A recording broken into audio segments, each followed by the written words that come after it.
Good evening. I'm Dr. Pamela Phoenix, and welcome to our virtual town hall meeting, co-hosted by Let's Talk Tyler, Art of Peace, and Tyler Together, Race Relations. This evening, I'd like to welcome our wonderful panel of guests that graciously accepted the invitation to discuss building community for lasting peace.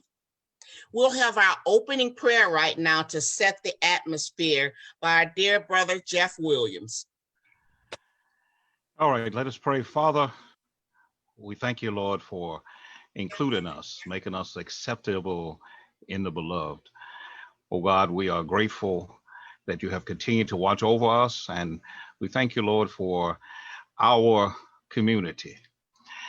And we ask you, oh God, to help us learn how to live together and to cooperate and work together, that we might have a community, recognizing that we all have been made in your image and that we are all together, that we need one another for us to be successful in all of our endeavors.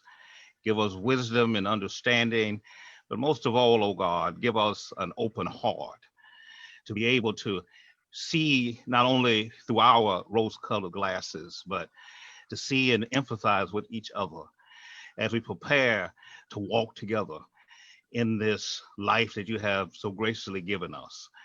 In Jesus' name we pray. Amen. Amen. Amen. Thank you, Brother Jeff, for that awesome prayer.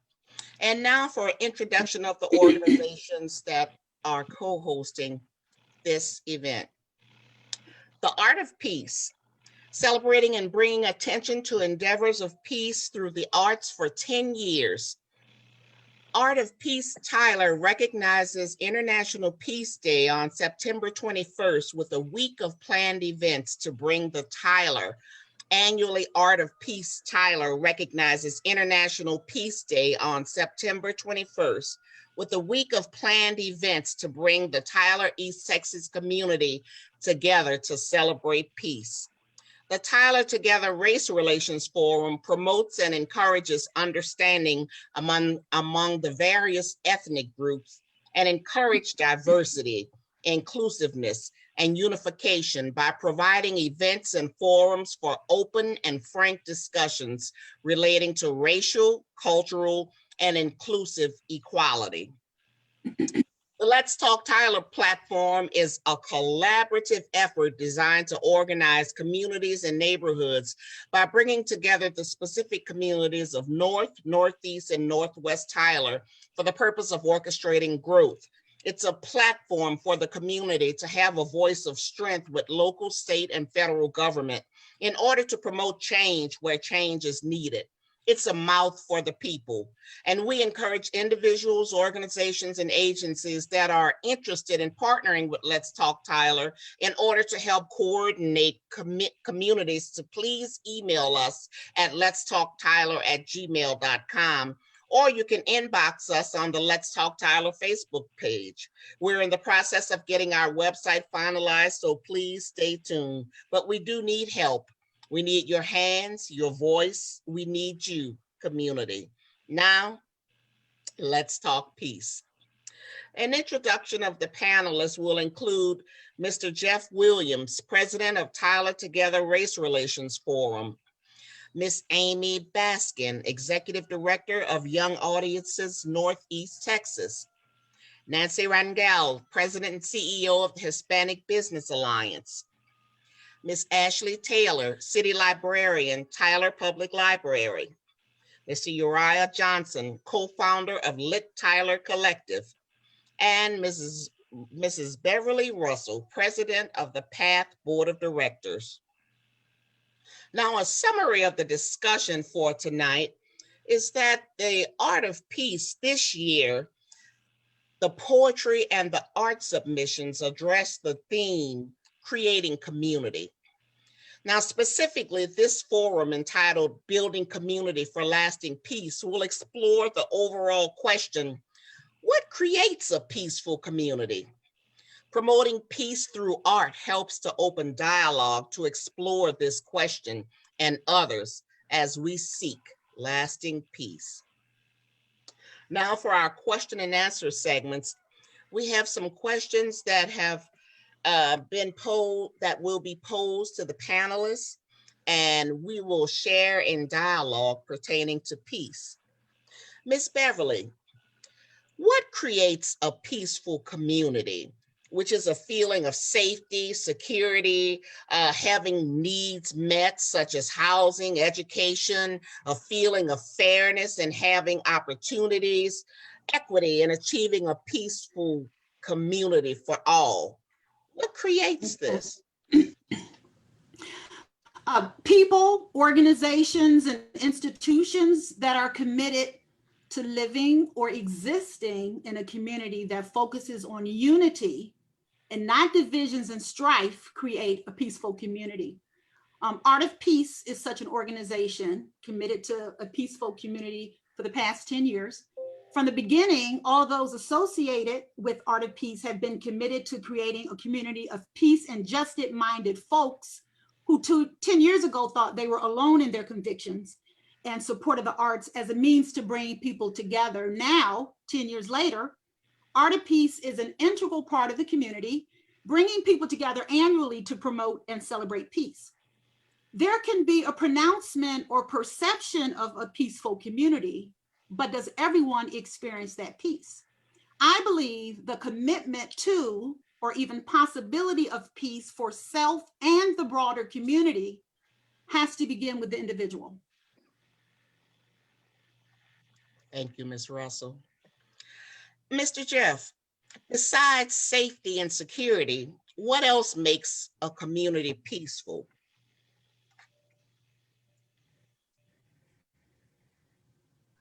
Oh, I think that it really always starts with having relationships and being where you're comfortable. It is so difficult to be around people that don't look like you or don't have your background or didn't come from the experiences that you experienced as you were growing up or as your work and those types of things. And so it's very important for you to feel peace. And I can say this as an African-American male, that there are times that I know that when I walk into a room, because I'm a fairly large guy, that there will be discomfort just by my presence. Used to seeing people that look like me in that environment. So it does, to make it where we can have a peaceful community, I think it becomes where we have to have relationships and have to have opportunities for us to get outside of our comfort zone so that we can then start to recognize and see that people are just like me. They may not have the same thing, may not have grown up the same way, but they have the same ultimate desires, which is what I found. Most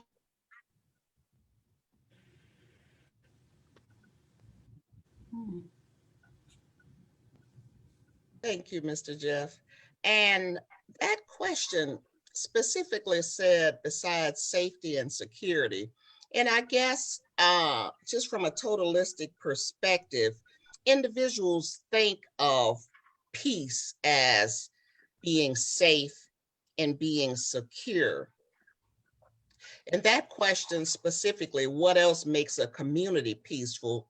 Do you think we have to look at what makes us be in a peaceful state as individuals before we can even start to contemplate community peace? Yeah, I think that really, when you think about it, a peace from an individual standpoint is that I can wake up today feeling that today will be a good day, but also wake up with a hope that tomorrow will be even better. Yes. And so I think, and that encompasses a lot of different things, right? That encompasses that I can feel secure in my home, that I will have shelter, that I have an opportunity to have a job or a career that is positive, and that I can feel good about going to my job today, right? And around the environment I'll be around. I can feel secure and feeling that the people who I will interact with today will also be respectful, and therefore I can be respectful and understand that I'm not looking for and expecting any type of confrontation, that I can feel comfortable that my kids will be in the school or whatever activity they have, that they will be given opportunities to be successful. So it's an encompassing thing. And here's one thing that I think is very, very important for us to recognize. The lack of peace creates stress. And that stress then becomes a health issue, which really disproportionately affects people of color. We have a lot of health issues that are done because we don't have the peace that we need in our community. So we have the stress that creates those issues, and they are evidence and then become recognizable because of the health issues that are more prevalent in our communities. So it's a real encompassing thing. But I do think that it is equivalent to that peace comes because I am hopeful, not hopeless. And I think I hope that answered your question, but I think that's really what you have to do from an individual standpoint. Awesome. Thank you, Mr. Jeff. That really said a lot, especially with just utilizing the words besides safety and security, because when you just think about the word security, you may think of law enforcement or a security officer or something like that. But security also is from a financial aspect, from an economical standpoint, from the position, just like you said, to be able to walk outside and not expect a confrontation to be had as a result of just being out. So that really enlightened me pertaining to just looking at the word safety and security pertaining to peace. Miss Nancy, does peace look the same for everyone? No, I don't believe that it does. And just touching a lot of what Jeff just mentioned, thank you, Jeff, for mentioning all that. So true that, we have to also take it upon ourselves as individuals to also find out what makes us at peace. So that, like exactly what Jeff was saying, then we can go out and venture into doing more of a community-wide type of initiative. But every one of us individually has our own experience. We have our own history, our own experiences that we go through every single day or that we have been through. So we're all unique. And so what makes me feel at peace may be completely different from my neighbor. And that's also something that I work with a lot of small business owners. And during COVID, it was very, very challenging for any one of us to find peace. Even if you just look at the definition of peace, where it talks about how, there's tranquility, there's calmness, etc. There's no disruption. Well, that all happened during COVID. There was a disturbance, at home, and it was in all kinds. If you had a family, if you had kids, if you didn't have kids, it was a lot that was thrown at us at once. And we all had to make decisions on the go with very or little no information. So it's very difficult and challenging for all of us to find during that time peace. But I think it's up to every one of us to take the time to figure out. When I talk to business owners that are going through financial crisis or situations because of COVID or they're COVID related, a lot of them are very stressed, just like Jeff mentioned. Stress is a big indicator of when you don't have peace. And because of that, there's so many repercussions that can occur, and for them, in their cases, they suffer not only their business, but they suffer personally as well. Their families they have to feel the outcome or the consequences of them not being at peace within themselves because they're so stressed out at how do I keep my business afloat? How do I keep it running? How am I going to continue having a successful business when I'm in this financial fiasco, et cetera, et cetera? There's just so many different issues. And so it just trickles down. So I think it's up to every one of us. I don't think it's the same for every one of us. We're all different. We're all unique, but it takes every one of us to take the time to figure out what it is that makes us, in a sense, makes you happy. What makes you happy? What makes you be at peace? And it could be something, some people enjoy nature walks, some people enjoy playing video games, some people enjoy different types of things. And so it just depends on what makes you feel at peace. And it's up to you and those that are listening to go and find out, what is it that makes you feel at peace? So then once you figure that out, you're able to start getting to where you're doing that as often as you can, because you don't want to get yourself to a point to where you're just so overwhelmed that you're not able to get to that point to find peace within yourself. So I guess a good thing to be said is when the Bible talk about seek peace, we really have to actively seek peace. We do. Just like Jeff was mentioning, I think that it's something that we, like you said, actively, and it's not just do it in the morning or do it in lunchtime in the evening. It's something that we constantly have to remind ourselves, so that we can be mentally strong to continue doing the things that we need to do for our community or whatever it is that we're doing. Definitely. Thank you, Miss Nancy. Miss Amy, how are public spaces utilized to promote community and peace? Well, when I think of public spaces, I think of, churches. I think of arts venues like the museum and other art spaces, and schools, really. My organization does a lot of work with schools, but those spaces allow us to come together with folks who might not be like us, but to share and understand each other. And so I think that those spaces being open allow us to get to know each other and interact with people that may not be the same as us. I think what Jeff said is that, we all are very different, and it may not feel normal. I don't like that, but it may feel uncomfortable to be with people who maybe are not like you. However, these spaces provide that opportunity to come together. And the arts, a lot of the spaces around the arts are like the museum and some of the like auditoriums. They provide that time for the arts. Nancy was saying that, what do we do if we're stressed? How do we, a lot of people, if you look at all the stuff that's out on social media, many people turn to the arts, whether it was even baking, the art of cooking, but people were painting, people were knitting, people were singing, people were, dancing, all to relieve that stress. And I do think that those public spaces allow the opportunity for those activities to happen. And I'm sure Ashley has some really good examples of how bringing together the community in the library, which is a wonderful public space, have done that.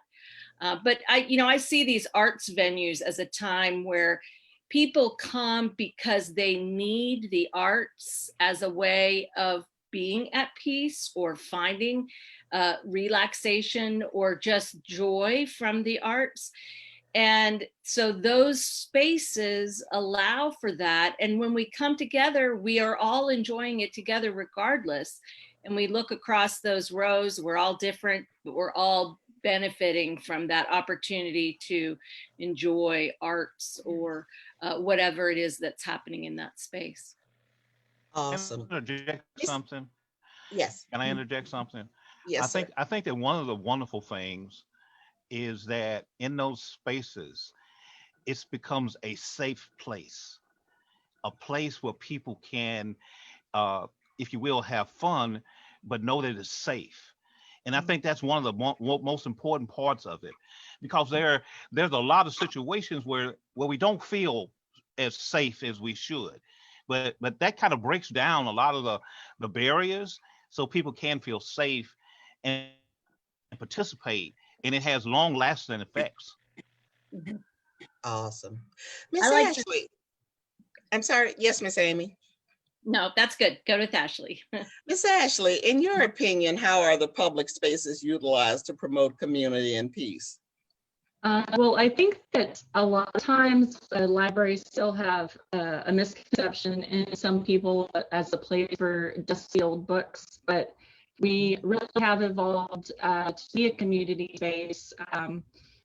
For instance, our Taft Public Library has the Taylor Auditorium, which we do our own programming in and provide to the public for free of charge, but also we allow the public to book that space as well to bring their product and information to the public.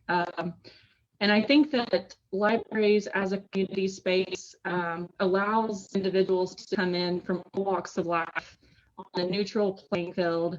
So regardless of socioeconomic standing, race, sexual orientation, or religion, they can come together in a neutral space to discuss whatever topics they would like to discuss at no cost. And I think that a lot of people are surprised that we allow our Taylor Auditorium to be booked at no cost as other venues will charge. But that's something that the library does provide to the community. As long as it's open to the public can attend and gain that information from them as well. We try and offer a wide variety of programming to our patrons of all ages, so from babies to adults, and we welcome everyone from all walks of life. And I think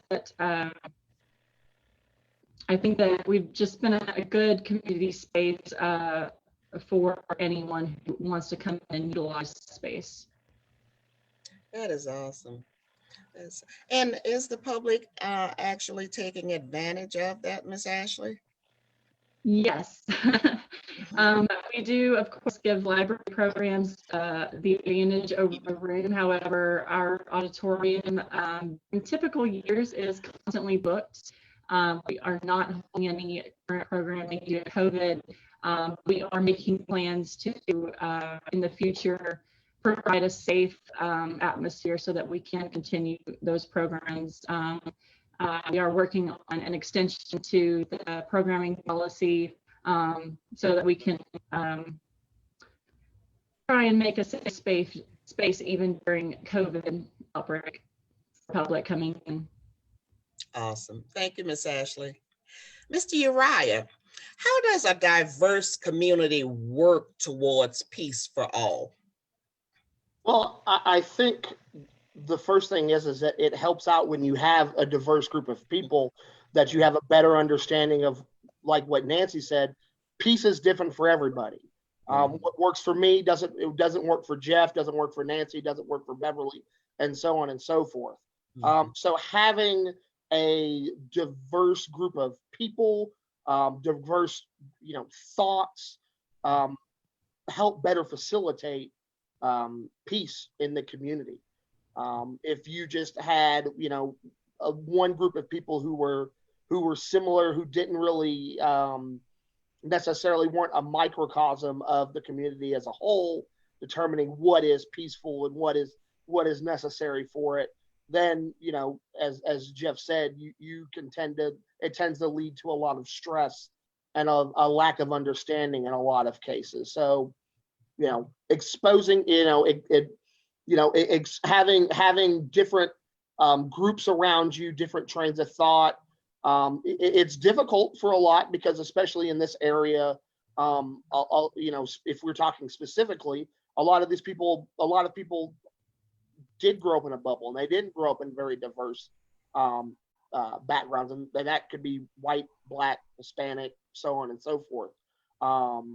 With similar thought trains and all that. So you have a lot of people who, when they get to a certain age, when those boundaries, when that bubble's kind of been burst, they have a hard time dealing with that and struggling with that. So kind of just setting that pace, setting that tone from the get-go, I think is better for the community as a whole. So answer this for me. When we talk about peace for a community, are we entailing, because we have neighborhoods, and just like you said, we have sections of even Tyler that is that's composed of a community. But when we look at peace for a community, are we specifically talking about the communities that are segmented, or are we talking about an entire city as a community? Or when we're talking about peace for our community, what actually are we entailing? Well, Is that to Pam? Anyone? Uriah? Yeah, Okay. that's for anyone. Yeah. Well, I mean, Okay. I think it could be all of the above. I mean, it doesn't necessarily, you can do it on a micro scale, you can do it on a macro scale. I mean, it's you know, it really just depends on how big of an outreach you have a certain group of people. So I mean, if you maybe have a group of people who live in a certain neighborhood in a certain part of town that maybe doesn't have the outreach of affecting the town as a whole, well, yeah, of course they can work towards peace in their neighborhood, their neighbors, their community. And then you do have people who do have a broader scale and deal with many other people to work and do the same thing for everyone. So I mean, I think it could be done on both a macro and a micro scale. Gotcha. It just really depends on the people that you have and who's willing to do what. Miss Beverly, you had a comment Can on I it? address that, Pam? Yes, Yeah, ma'am. if I could, please. I mean, and I agree what Uriah is saying, but you know, when I thought about the panel, I thought about the city of Tyler as one community and bringing everyone into that community. You know, one of the questions, I mean, we didn't really get to it, but we talked about is peace the same for everyone? Is equity a consideration? So, you know, should it matter what neighborhood you live in? Should that affect the degree of peace that you experience in your day-to-day life? And so, you know, I want to focus on this idea of equity, that when we talk about Tyler, and like I said earlier, you know, we may have this perception that Tyler is a peaceful community, but is everyone really participating and experiencing that peace? So, you know, that's my focus, really. The city of Tyler, bringing everyone together to experience this peaceful city that, you know, some pronounce. I think for me, especially coming from a city of Tyler standpoint, I definitely think of community as this entire city of Tyler. I do, however, think that many people assume that they have peace because they haven't left their bubble. And I do think that for enhanced peace, they have to leave that bubble for the good of the community, and put themselves in difficult situations to expand that peace within themselves and the community as well. So can we go so far as to say the bubble may be in peace, but when we look at it from a totality perspective with the entire city of Tyler versus like just Benbrook Drive, it's skewed, because if the bubble has peace, but we see community as the entire city of Tyler, number one, the bubble isn't diverse. Yeah.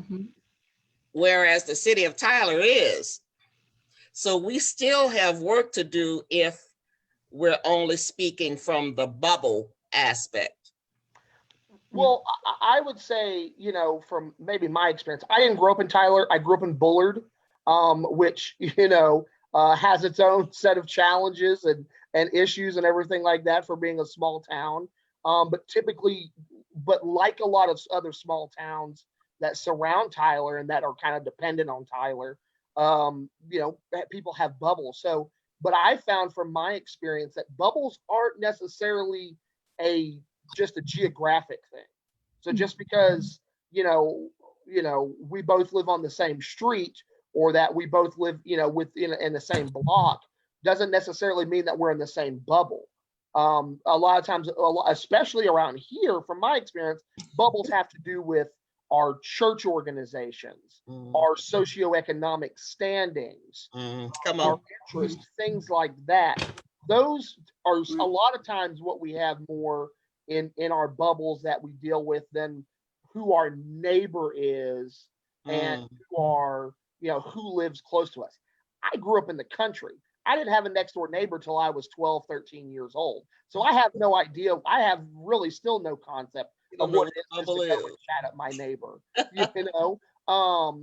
even at, but I think that's a really key thing that we have to key in, and especially in this community, if we're talking specifically in Tyler, is that a lot of times our bubbles are not geographic.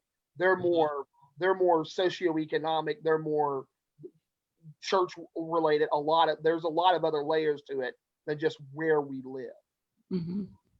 I think Pam, Dr. Phoenix, I really feel like it's incumbent, we talk about the bubbles and even saying that is possibly against peace because it's incumbent upon the people, whether it's churches or neighborhoods or schools or clubs or whatever, if they are for peace in a community, you have to reach out of your bubble. Yes, obviously you want to have peace within your congregation or your club or your organization, but we all have to step outside of that to have expectation and understanding of wanting to know other groups or other that are not like us, so that we are increasing that sense of community through understanding. So in other words, expanding so that it is all one bubble of Tyler. But, I think that analogy may fall apart there, but the idea is that within whatever it is that you feel safe and have community, it's incumbent on that organization to reach out to gain peace in the larger system. Because if we all just stay in, hey, everything's fine. We don't have any problems. We're all here. We're all in the same church. We all, everybody loves everybody. Some people are different, but if we don't reach out, then we're not understanding others and people that are different than we are. And I think if I can add something else, Dr. Phoenix, I think it's also important for us to know, Jeff mentioned it at the very beginning, and I want to mention it again, it's within our human nature to be with people and have a circle of our bubble, if we want to call it that. Let's use that same terminology, of people that look like us, that have the same maybe education level, economic status, et cetera, et cetera. But I think it's also important for us that, those people, if whoever's in a bubble is willing to step out of their bubble to become and learn more about, and I'm going to use myself as an example, if anyone steps out of their comfort zone to come out forward to me and say, okay, I want to learn a little bit more about your culture, your traditions. I don't know how this works. Why do you do this? I think it's also very important for those that are outside of their bubble, if they're going and it's hard, it's not easy to leave your bubble, but if you're making that, whatever you want to call it, to get out of your bubble. And I think it's also our job to be very receptive and accepting of that, and not make them feel bad that they stepped out of that bubble to ask you a question that they honestly, they've been living in that bubble their whole life. They have no clue as to anything else aside from that. And so I think that's how the communication starts. And that's how you can start really allowing them to have open communication with you, so that you can help them understand why you are the way you are, why you do the things you do, why you do customs and traditions the way you do. And so that also has to be a two-way street. And I think that's something that we all need to take into account. 100%. Awesome. Miss Amy, for lasting peace, how do we bring along future generations to sustain a peaceful community? Well, I really think obviously it starts in the families, but the schools play a huge role in that. And, my organization, Young Audiences, make sure that all students have equitable access to the arts in the schools. And there are many reasons for that. But in this, conversation, I've already said how the arts kind of level the playing field for people. We can all relate across cultural communities, but also it's a time where a child who is maybe not successful in in a traditional schooling area is successful in the arts, and so their classmates are able to see them in a different light. So I really feel like the more we are creating in the schools, that sense of community and acceptance and equity and understanding across culture, so that it's all one in the schools, is really critical. And I do think that the arts play, you think about a theater performance. It's not just about the person that's on the stage. You have to have if the person doesn't turn on the lights, nobody knows who's on the stage. And so that's where I feel like the arts provide that forum for everyone to be working together, and everyone's talent. I mean, not just talent, but everyone's gifts to be shown, whether it is, and that it recognizes that it takes all talents, all gifts, to create something beautiful. And in this, it's a good analogy for peace. It takes all of us coming together in the community to bring our cultures and our gifts and our perspectives to share, but also to be open to hearing others. And so the arts really mimic that. And I do believe that the schools play a huge role in keeping that, in providing that constant presence of we are all in it together, and that we are all equal in the school, that the kids are all equal. And it's, we don't know, families are obviously critical, but we have had a lot of good luck in our schools with using the arts as a way of leveling the playing field. Awesome. Pam, can I interject for just a moment? Yes. And I totally agree with Amy, but here's a caveat. Tyler has over 20 private schools, and because of that, those schools are not as diverse as our communities are. So we have to look for opportunities to expand upon that, because if we still have many kids who are growing up that don't understand diversity or haven't met enough people. So so we can work within what we have, but I challenge us to think about, are there other ways that we can start bringing in families and other things to help us, because let's just be real. We don't have an integrated school system. The majority of our public school system is 70-something% minorities. So that doesn't represent our whole community. And I agree with Amy. I'm just saying, as a community, we need to look for other ways to expand upon that.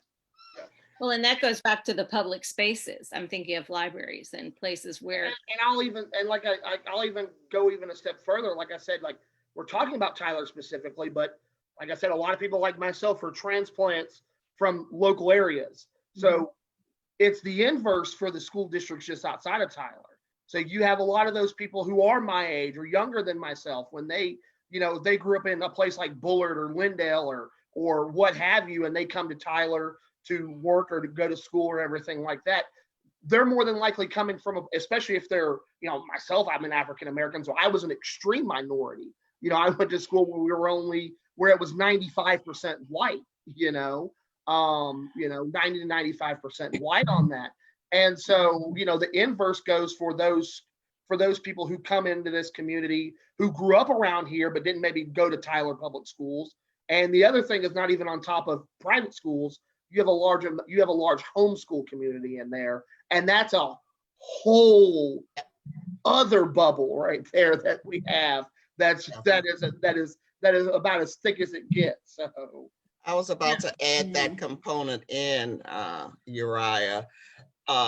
Children that are homeschooled, and I mean homeschooled from K to 12th grade, have lost the ability not only to be exposed to diversity, although some socialization has probably been imparted, going to church, going out to eat, different things like that. But from the perspective of actually knowing other races and cultures and nationalities, it's foreign to these kids. Most of these kids come from white, middle or upper middle class backgrounds.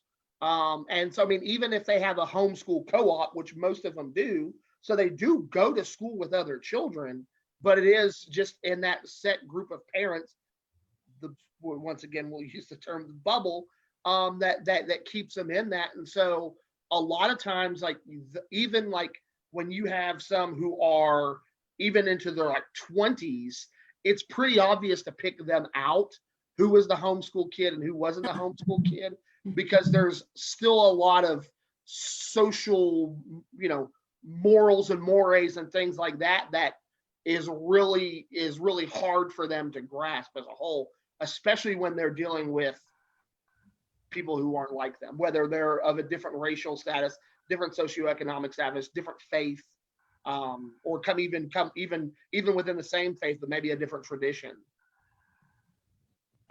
Someone on the live feed stated we kind of need homeschoolers on the panel to speak for themselves, which is true, but we're just speaking from a perspective of, because I know some homeschoolers, and I know some individuals that go to private schools, charter schools, public schools, but still just being able to learn about diversity, you need to be around diversity.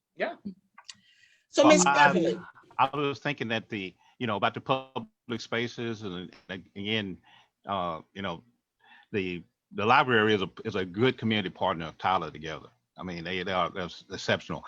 But also, I would just throw out again for us to look for opportunities. One of the things when I lived in Houston, my kids, Houston's such a big place that there was a festival going on every weekend. And I made sure that my kids went to all these different festivals to learn about Brazilians and Koreans and everything.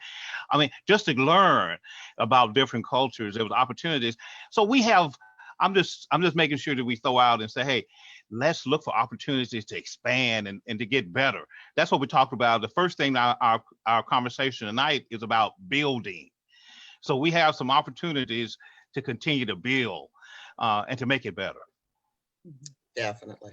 Ms. Beverly, how do we lift each other towards peace by providing services to the community, like churches and nonprofit organizations? Okay. I'm going to answer that. I just want to say quickly, if I can, that there's no offense. There's no, hopefully, there's no offense. We didn't mean to offend the homeschool students. But, the purpose of the panel is to talk about how we can bring people together to build peace. So, that's kind of where we were coming from, that we all need to come out of our bubbles, whatever they are, to create this, a place where we can come together in peace and not to offend. Apologize if we did. Okay, so I think the question you just asked, Pam, it assumes, I think it makes an assumption that we, meaning those who we're trying to lift, other than those folks, have a role to play in helping people to get a more secure life and to be in a peaceful place. Again, if we're aiming to have a peaceful community, right? So since I've been in Tyler, I've experienced kindness and true concern in the philanthropic efforts that change people's lives every day, and give them a chance to experience peace in their lives, right? So nonprofits like PATH, for example, that help meet basic needs so that people can focus on and improve other aspects of their life. I believe people are looking for the peace that so oftentimes evade their life experience, but seems automatic for others. Again, getting to that equity question, right? Does the society overall, again, as Nancy had said, people define peace in different ways. But I think if we, went on a whiteboard, I think we could identify some commonalities, that we could say, and some things have been mentioned, right? Education for our kids, financial security, et cetera, et cetera. I think we all kind of want those things. So Again, nonprofit organizations help to support people. So how do we include them on this journey for peace? You know, I mean, that's the question, you know, I would throw out there, that even though we have these support systems, we need to encourage and I think build on more of those to help lift people up so that they can experience this peace. Mr. Jeff, how do you think we lift each other towards peace by providing services to the community, like through churches and nonprofit organizations? Well, you know, to piggyback a little bit off of what Beverly said. Again, peace is an individual thing. I think Nancy brought that up from a standpoint of what makes me feel peaceful, or feel like, or in my analogy to say, hey, today is worthwhile. And so, an opportunity for us is to look at and say, hey, what barriers are there that the community, or that a large percentage of our community are having? People again, you know, people need to have hope, and a church can provide hope. PAF has provide hope. I mean, these nonprofits, they feel a need, a void that's in our community, and having access to that makes it people can feel like I have a plan. Or again, and I really do think this is very, very important that we understand that there's a lot of people that today is a way, you know, they either are hopeful or hopeless.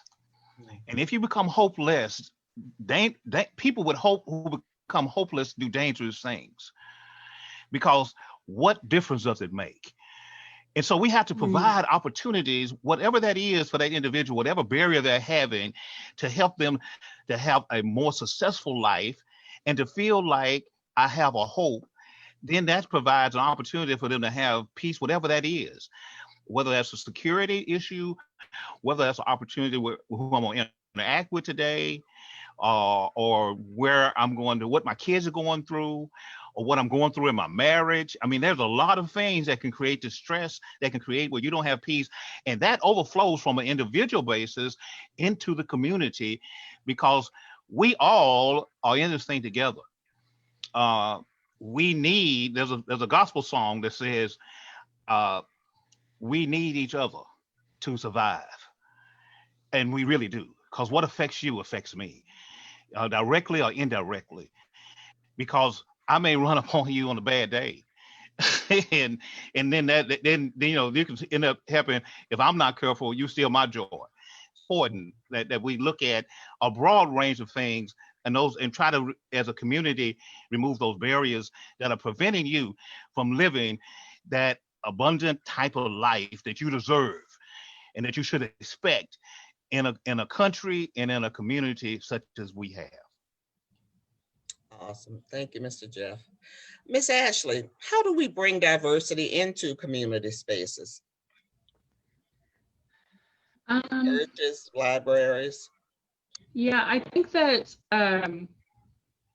we really need to reach out to these diverse communities, especially if they're not already using our spaces.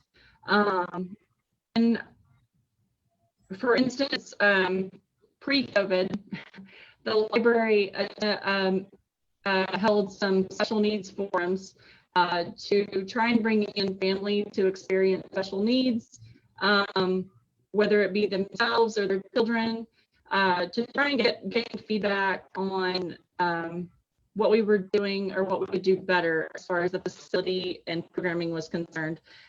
So I definitely think if you're not seeing diversity in your space, you really need to reach out to those communities that you're not seeing, to understand why you're not seeing them in your space, why they're not using you, and try and bring them in. And if there's something that you could be doing better, listen to that feedback and make it better. Definitely. Miss Amy, how do we bring diversity into community spaces like the church? You're muted, dear. I'm sorry. There were a lot of trucks going by. Gotcha. I think that's a really important question in our community, which has so many churches. One of my friends, a doctor in Memphis, who's a religion professor, wrote a book called "The Most Segregated Hour," meaning that churches are really one of the places that is the case very strongly. And I think it kind of goes back to what I said earlier, is that the churches themselves as a body have to reach out to the other churches, or, cross differences, not just churches that are like them, but, and I think that, I know that the Jeff's work with the Tyler Race Relations Forum, I know every year with the Martin Luther King rally, the ministers and clergy people get together. And I think that is the kind of thing that is going to bring those churches together.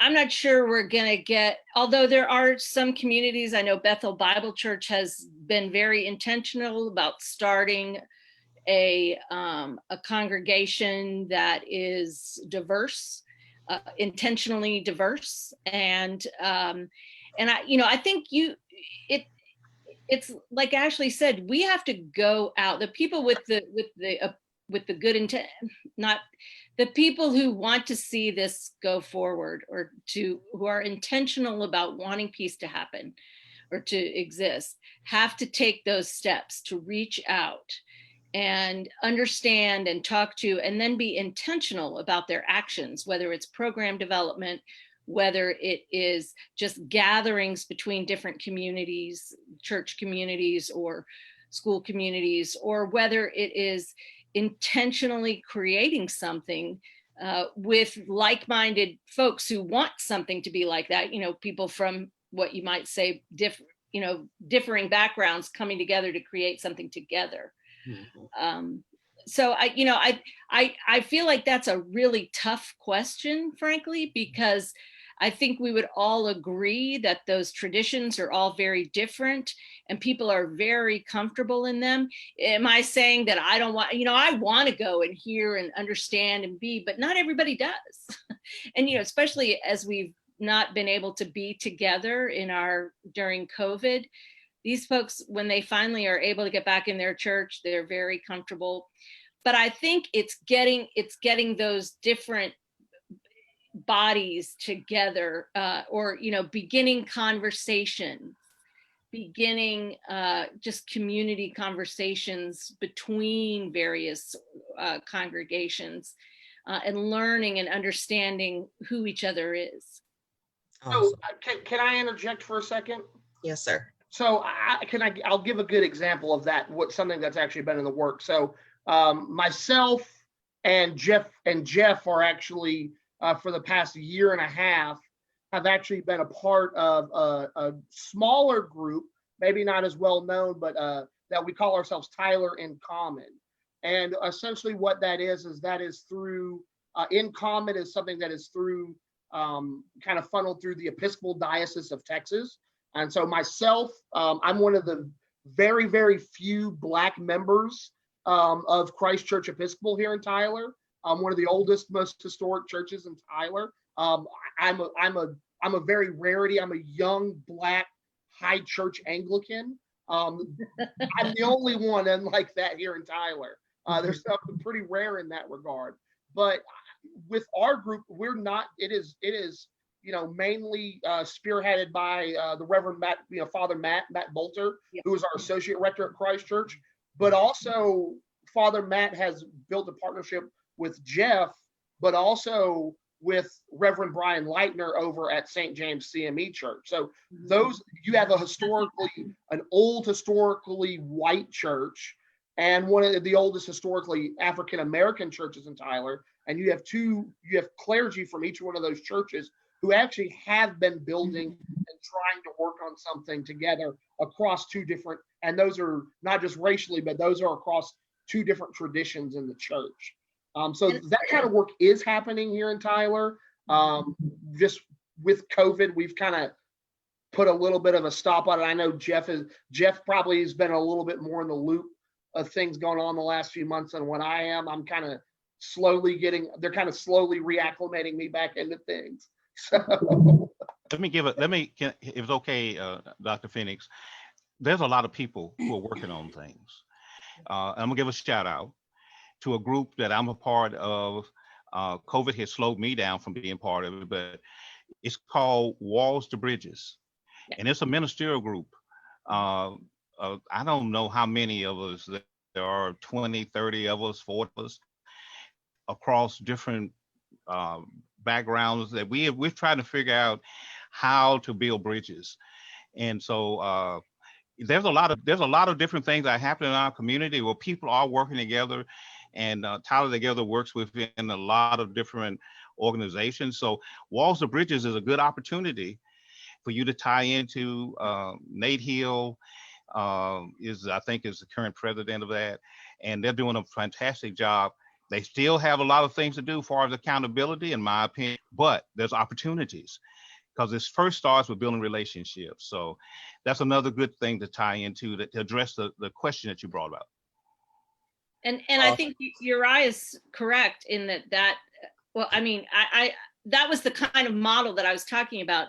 And the interesting thing is those groups don't get together and talk about peace. They get together and they say, who are you and what do you do? What's important to you? How are your children? How is your family? I mean, it's the common things.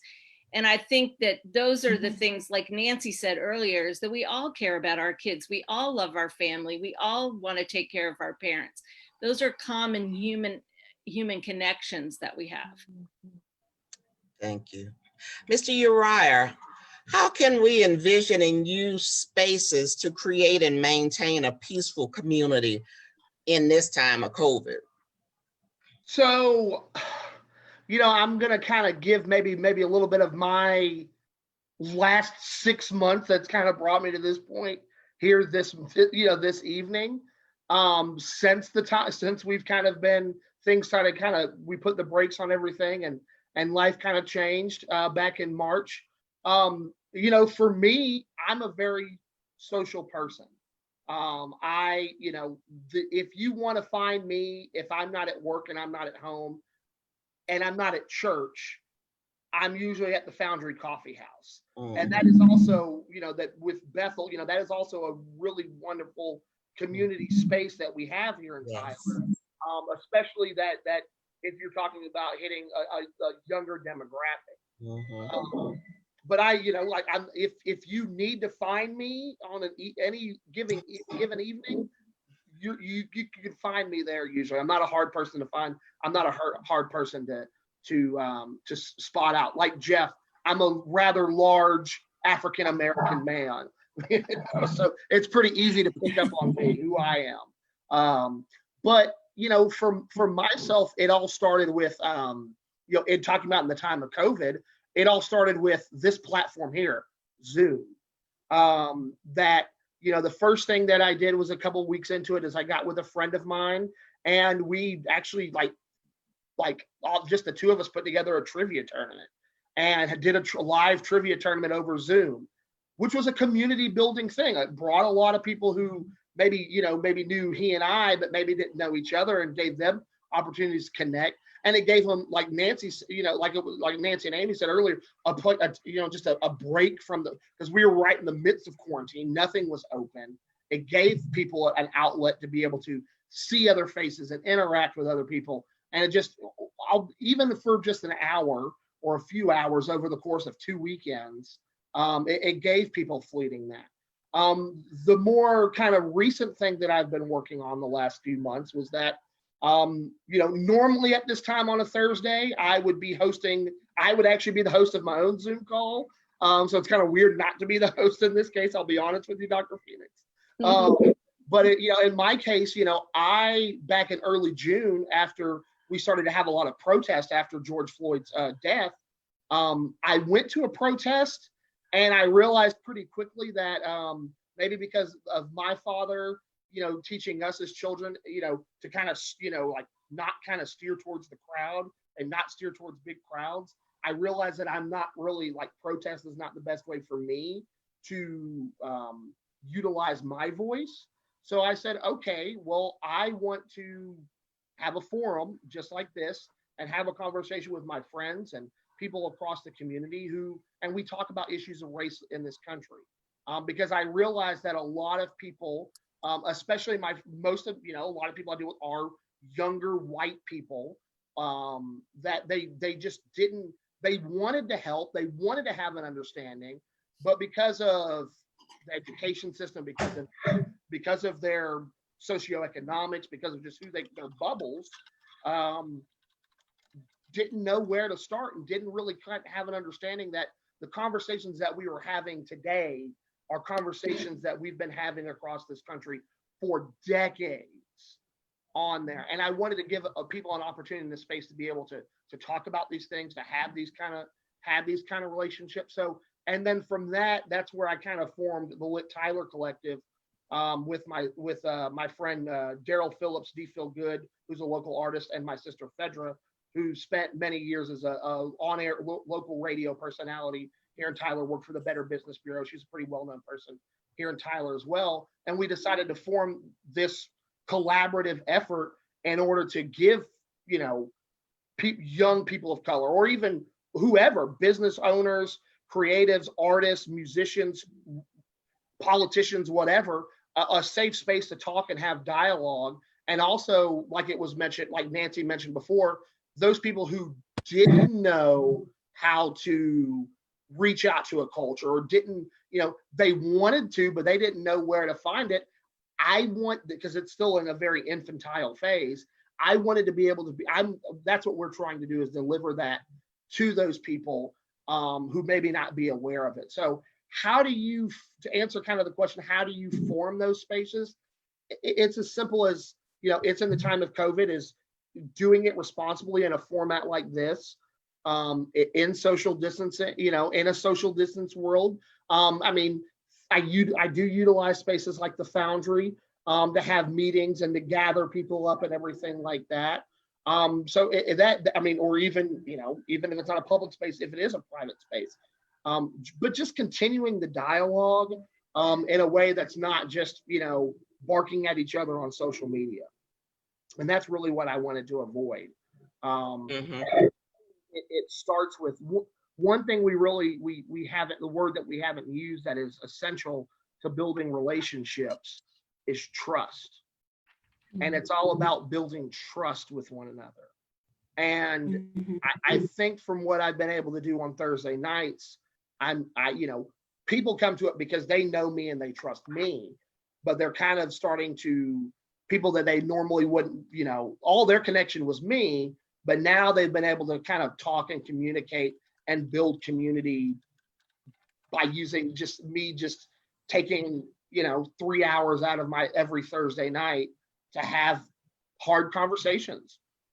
And I think it's just as simple as that, is just being vulnerable to people and being willing to talk and building trust, because there is no peace. We might as well just, if we're not going to talk about trusting each other, we can talk about being in all this together. We can talk about all this stuff.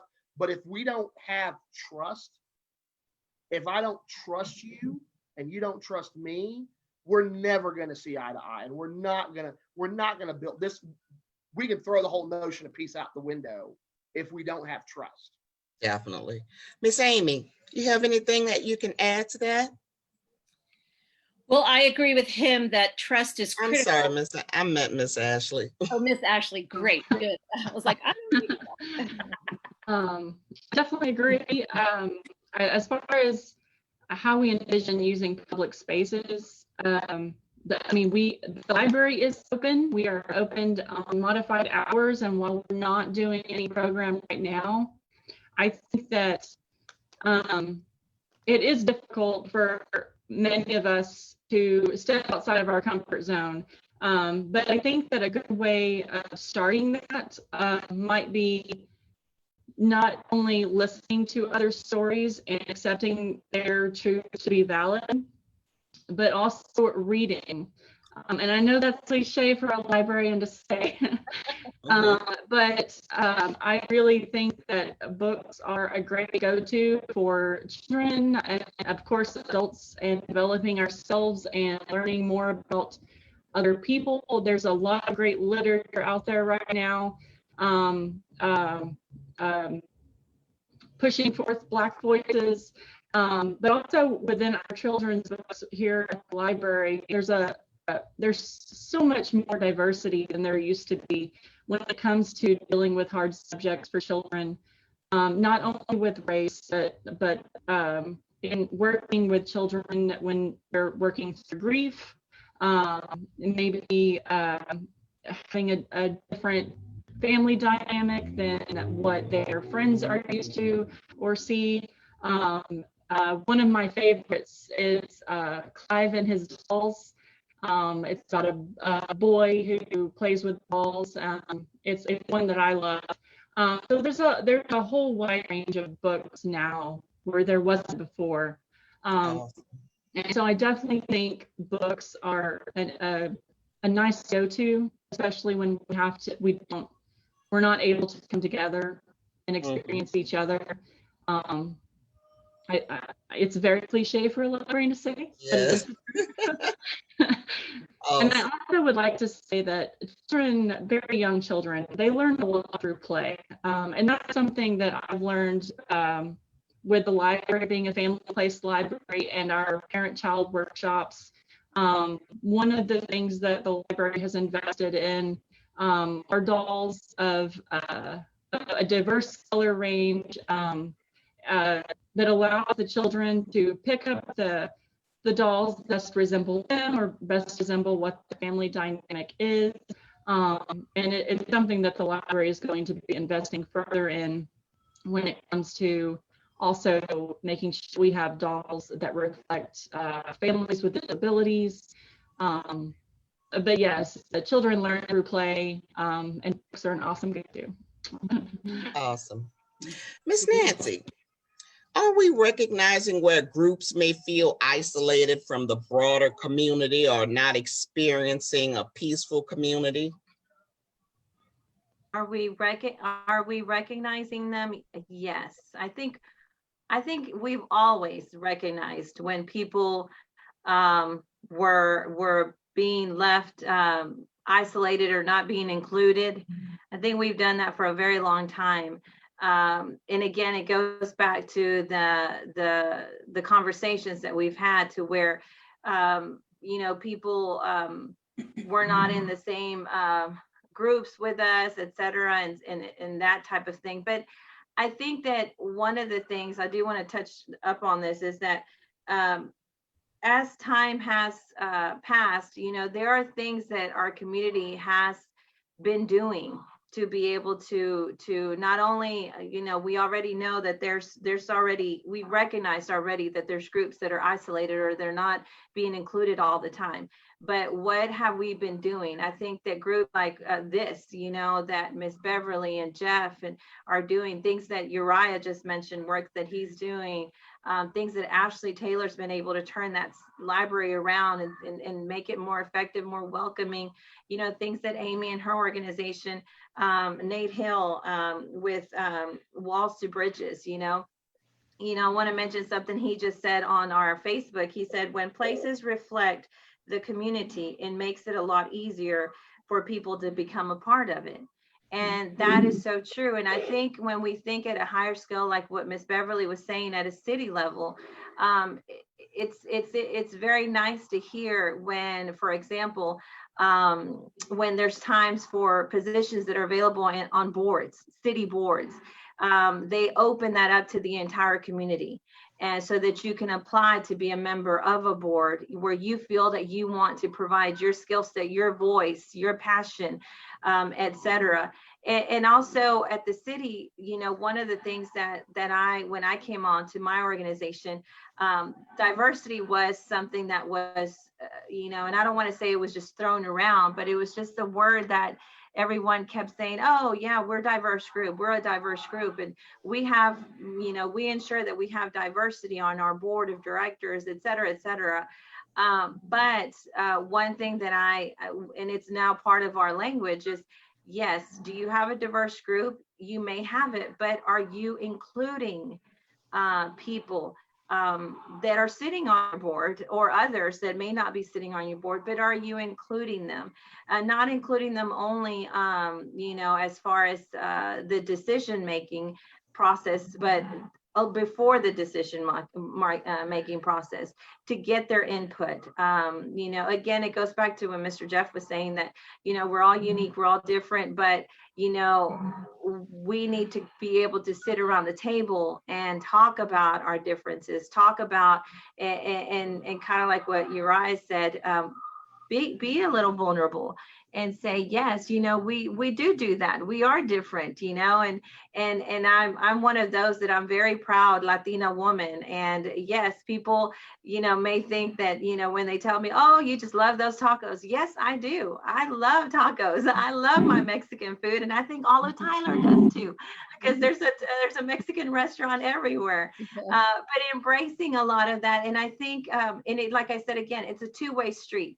When they're opening the doors for you, take advantage of it. If you want to have representation, take advantage of it. Seek those opportunities that are available for us to be able to serve and volunteer to where you can have a voice. Because I think that we all along, like I mentioned, we have been able to define those areas, those groups that have been left isolated. But, and I'm not saying we're perfect. I think that no one is perfect. The Bible says that none of us are perfect. But I think all of us are working. I think, like Jeff said, there's groups that are working together, day in, day out on trying to make our city a better city for not only ourselves, but for our future and which are our children, our youth. But I think it is working. And I think there's a long way for us to go. And we all know that, we all acknowledge that, but we're willing to at least start the foundation so that we can move forward with it.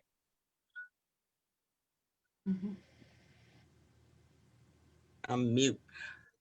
Mr. Jeff, do you think that we're recognizing where groups may feel isolated from the broader community or not experiencing a peaceful? Well, I can say this, and I agree with Nancy from this standpoint. We have made progress, and that's a good thing. But I can tell you that there's a lot of people who still feel that they're not part of the community. There's a lot of frustration. There's still people who feel as if, and I will be honest, Tyler, like a lot of other, particularly Southern towns, is a very segregated town. I mean, there are still people that I've invited and had them come to events who say, well, I've never been to North Tyler. I was like, wow. And there are people who feel frustrated. So we have much work to do. And Nancy is right. But I will say that I had a colleague reach out to me about a month ago, and they asked me for names of African Americans who might be interested in serving on some nonprofit boards. It's the diversity we wanted. So he recognized that there definitely is a need, but there's also barriers. People who actually are leaders can be doing things. So there's still a lot of work to be done, and frustration, particularly among some of our younger African American here in Tyler, and particularly also from people who have grown up in Tyler. Most of the people who I find who are willing to open up have lived somewhere else, and they have lived in larger cities, and they came back to Tyler, or they left and they came back, or they came from outside like I did. I'm not a native Tylerite. But most people who I see and who I meet who are native Tylerites, particularly in the Black community, feel disconnected. And so we have a lot of work to be done.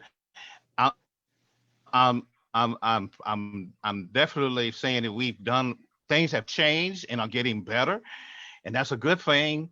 But we definitely need to understand that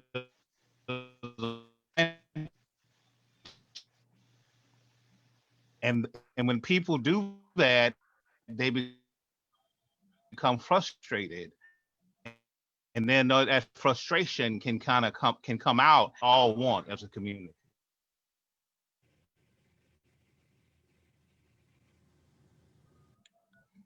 Thank you, Mr. Jeff. Well, our time has just about ran out. So at this time, what I'd like each of the panelists to do is take about 2 minutes with your closing remarks and provide some solutions that you think can help us as a community understand the importance of striving to build peace in our community. Miss Amy? Well, first of all, I just want to say that I'm honored to be in this conversation with you all. It's wonderful to meet most of you, some I know, but it's enlightening and refreshing to have these conversations. And it does make me think about what can I do, or what's the next step, or what do the organizations that I am involved with, how can we make a difference? And I do think that that while there are collective opportunities for work, it also is dependent on each of us in our circles to be a voice for peace, and meaning that understanding of others. And so, I think those solutions of talking around tables, like the Walls to Bridges program, and some of those are the kinds of things that are going to make a difference. When I went to Israel on a trip with Rabbi Katz and my husband, we met with Palestinians and Israelis youth who were having dinner together just on a monthly basis. And all they did was have dinner and talk about what was going on in their lives. And I think that it just created that I think that is the example that we can use in this community, is let's just gather and talk and understand each other. And I think those are some small, but when a lot of organizations are doing that, that begins. And, in terms of our youth, we have to be models. We have to model what we want our youth to be doing. And that is getting together and stepping outside of our comfort zones and our boundaries. And the youth need to see diverse groups like this that are gathered to have a common conversation. Yes, ma'am. Thank you, Miss Amy. Miss Ashley? I second that. Thank you for making me a part of this panel. I would say that we definitely need diversity. We need different voices at the table with different experiences so that we can come up with new solutions to old problems and new problems that will arise. I think that different experiences bring new information and different information that I'm not going to think of the same things that Ms. Williams is. And so putting our minds together could make magic. I know. But I do think it's important for us to step out of our bubbles and become uncomfortable so that we can become more comfortable with one another. Even if it's starting by reading a book, and then growing that comfort to talking to your neighbor who may be of a different race, may be of a different sexual orientation, and just putting that first step out to grow a more peaceful community. That would be my 2 cents. Thank you so much, dear. Miss Beverly? Yes, because of my moronic path and really trying to provide services to folks and lift them up. I just wanted to summarize and talk a little bit about, once again, the individual. We kind of start out saying that when we're talking about community peace, you really have to, it's every individual builds the community. So, just some, what creates peace for the individual? What needs really need to be met? And I mean, just in terms of from a solution standpoint, knowing that someone's family is well cared for, food, right? Whether it's pantries that are providing some nutrition to folks. I mean, really some primary sustenance, quite frankly. If their children are involved in getting a good education, whether safety and security are available to them in places where they live, work, and travel. Okay, that's important. And then with these, I think when they're at a minimal, these things are met, then I think individuals can create, contribute, and sustain to a peaceful community because they're not stressed out and dysfunctional. We've all talked about that. But I think folks who are experiencing this stress, they deserve an opportunity, I think, to participate in a peaceful community. I think they want to contribute to that. And so helping people meet their needs through a handout, not through a handout, but through a hand up. I think long-term and short-term programs and services can help people achieve their goals and move them towards peace. So I want, Awesome. That's my solution, that I think there's much to be done in the way of volunteers and nonprofit organizations to lift these folks up so they can become part of our peaceful community. Awesome. Mr. Jeff? Well, I'm going to share a couple of things quickly. First of all, in Tyler Together, we have really two strategic things that we do. The first thing we do is we show up. And what I mean by that is we go to places that people don't expect us, people like me, or people who look like me, or then other people who are part of our organization, because we want people to get past the stereotypes, to understand what a Hispanic is and what he looks like, and that a Black person and what they are, so that they can then have a conversation. That's the second piece that we do, is that we try to keep the conversation always focused around we. People have a tendency to want to say they do this or they have that. Who is they? And so we try to always show up and then keep the conversation so that it's a we conversation, because we're all in this together. And then lastly, I want to give you my 3 C's. First of all, it's going to take some courage. And what I mean by that, in your network, when you see something or you hear something, it's going to take some courage for you to speak up and say, wait a minute, that's not right. I don't believe in that. And you may end up having family members or close associates who will disagree with you and who actually may end up leaving your circle. But it's going to take courage. Second of all, it's going to take courage. It's going to take you deciding to get out of your comfort zone, to meet people who you or don't look like you, who didn't come from where you are, and who may not have the same experiences. But then the third thing is very, very important. It's going to take commitment. And that this thing has to be intentional. It has to have intentional action, and you have to be committed, because this is not something that's going to be just a snapshot. You have to be willing to live your life so that it becomes a film that people can see that, yes, this is who I am, this is what I do, and I may not be comfortable. I always encourage people. I used to tell people, for my own self, sometimes I had to go home and digest it a little while. It was kind of hard for me to swallow, but I needed to digest it because I needed to have that empathy to understand things. So it's going to take commitment on your part to do it again and to keep doing it again until you become more and more comfortable. Courage, get out your comfort zone, and be committed and intentional in your actions. Awesome. Miss Nancy? Well, I think what Jeff just said it all, we can close the program. I think that we do want to definitely echo what everyone's mentioned, but also go back to making sure that each one of us truly take the time to find out, especially during moments like this of COVID and this pandemic, what truly and sincerely is your inner peace. You need to find that, and you need to really hold on to that and find ways to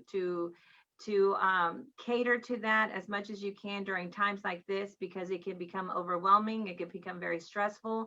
And people that are in very high levels of stress, it can, next thing you know, it can cause a lot of a plethora of issues. Second, Jeff on a lot of this, we've got to be able to feel comfortable. And I know we've said this so many times and it sounds cliche, but feel comfortable to feel uncomfortable.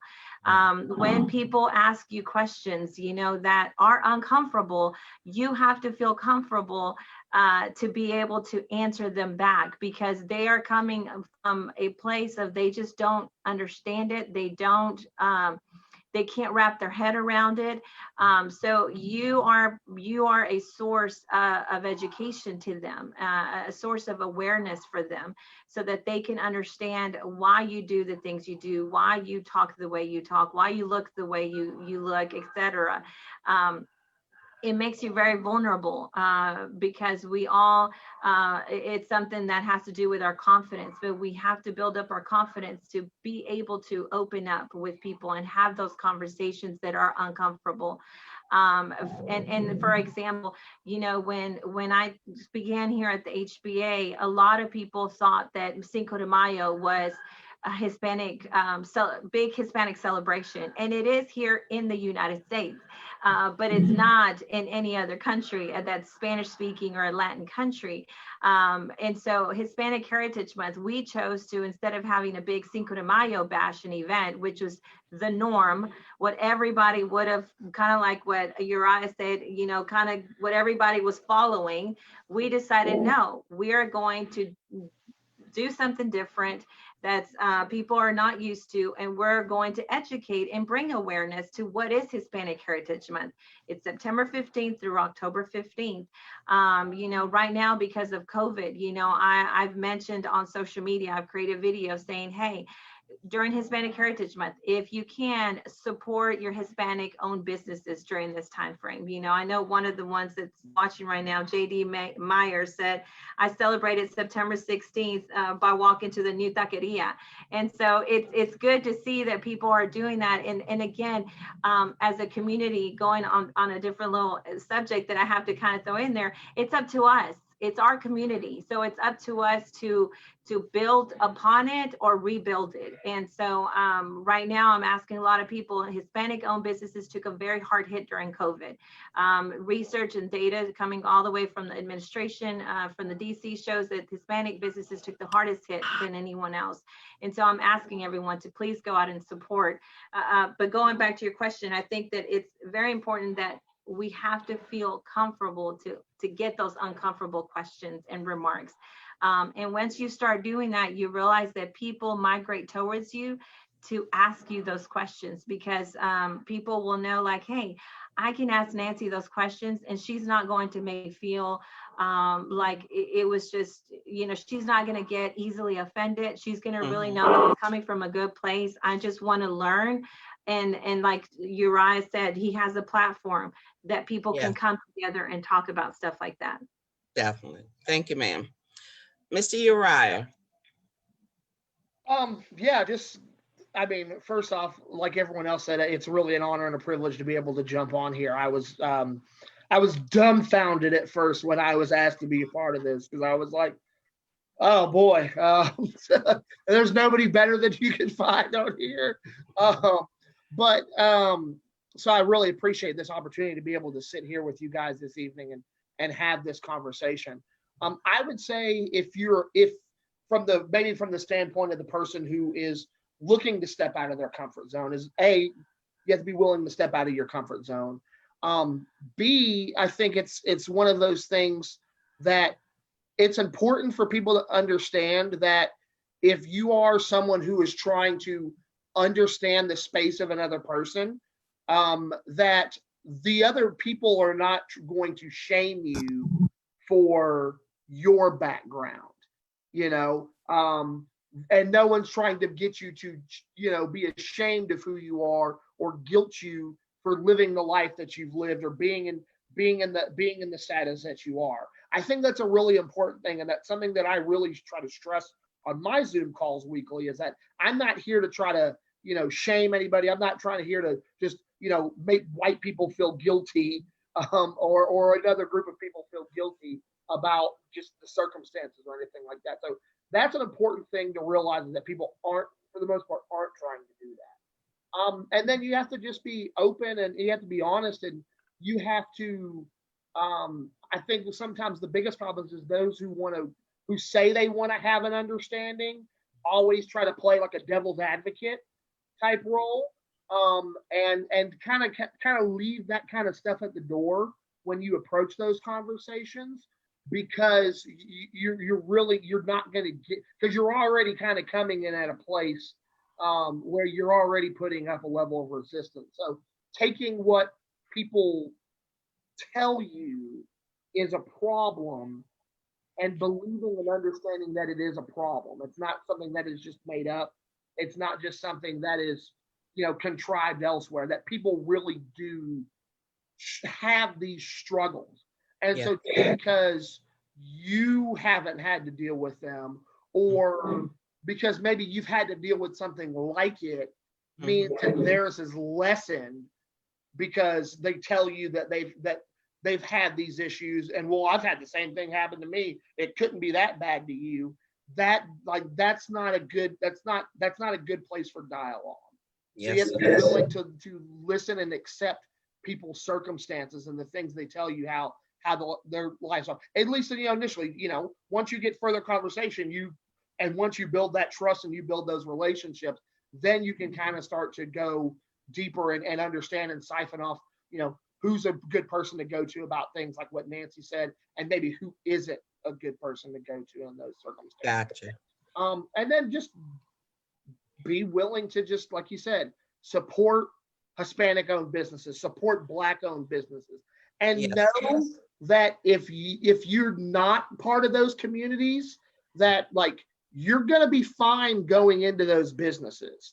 No one's going to kick you out. No one's going to make you feel guilty. It may be awkward because there's cultural differences there, but just understanding that, they want your money and they want your business just as much as they do want anybody else's business.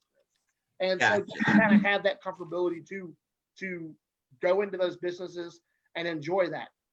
Like Nancy said, like what she was talking about, what JD said, we live in a wonderful community that there's so much good food and there's so much good culture and there's so much, that if you just get past, go inside the loop or go north of Front Street, there's a whole lot of treasures in this town that we have. And I think that's an important thing. What a lot of people don't realize about Tyler is that we have so many hidden treasures. We have so many gems that people just don't know about. Yes. Because they haven't put themselves in a position to know about them. So. Gotcha. Thank you, Mr. Uriah. Well, thank you to all of our wonderful panelists. We sincerely appreciate all you've said tonight to help our community. And thank you to all of our viewers and our awesome producer, Eddie J, who we couldn't do this without. And family, don't forget, we will be back here next week, September 24th, for another great virtual town hall meeting with Gen Z and the millennials with the talk on vote. Why me? Good. You really don't want to miss that. Let's have our closing prayer from Miss Beverly. Thank you. Let me begin with Psalms 34:14. Turn from evil and do good. Seek peace and pursue it. Dear Lord, that is my prayer, that we will do good. Help us to look at our neighbors and say, you too deserve peace. Lead us, guide us, and direct us in all that we do, so that we do your will in creating a peaceful community, and do so in kindness, in love, and in peace. Amen. Amen. Amen. Thank you all so much and have a good night. Thank you, Thank Dr. you. Phoenix. We appreciate Thanks, your everybody. bringing us Y'all all take care. together. Thank you. Thank you. You're welcome.